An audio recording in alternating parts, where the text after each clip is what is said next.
Hi, back to the brain. We humans have a negative bias approach to life.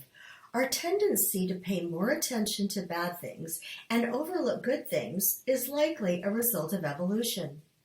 Earlier in human history, paying attention to bad, dangerous, and negative threats to the world was literally a matter of life and death. Those who were more attuned to danger and who paid attention to bad things around them were more likely to survive. This meant that they were also more likely to hand down the genes that made them more attentive to danger. The evolutionary perspective suggests that this tendency to dwell on the negative more than the positive is simply another way to try to keep us safe. However, this doesn't work very well in our modern world.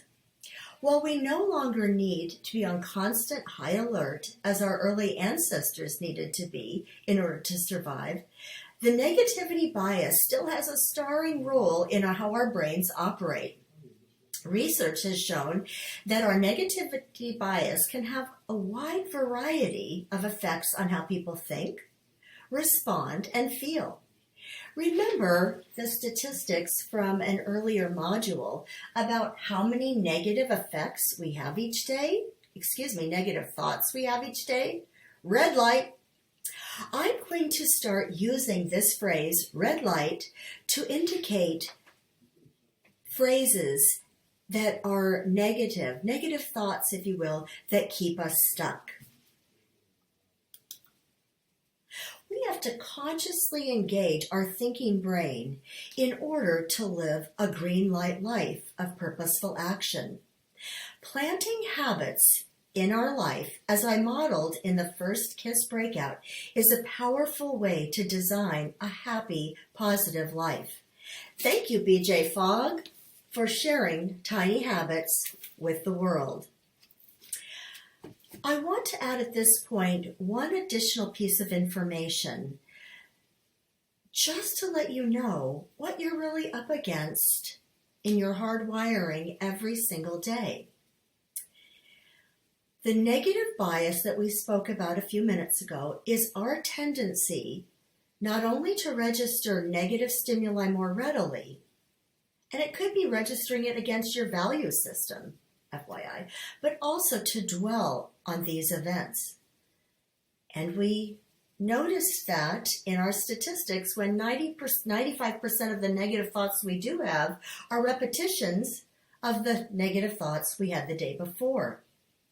This is known as positive negative asymmetry. This negativity bias means that we're much more likely to feel the sting of rebuke more powerfully than we feel the joy of praise. But something to note here is that if we can catch ourselves and measure backward, as we mentioned earlier when I was talking about a term called gains or positivity in our lives, when we measure ourselves internally against things we have accomplished, that we have done, and we're not comparing ourselves against an ideal, then we have a better chance each day of honing in on and not letting this negativity bias rob us of joy.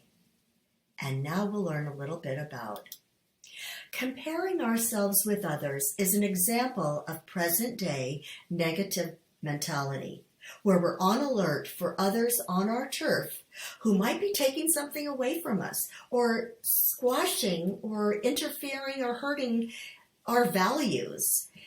And it's a survival of the fittest mentality, even though we have access to fulfill our basic needs. Some of the other areas that we might feel the results of this bias include your relationships, decision-making, and the way you perceive people.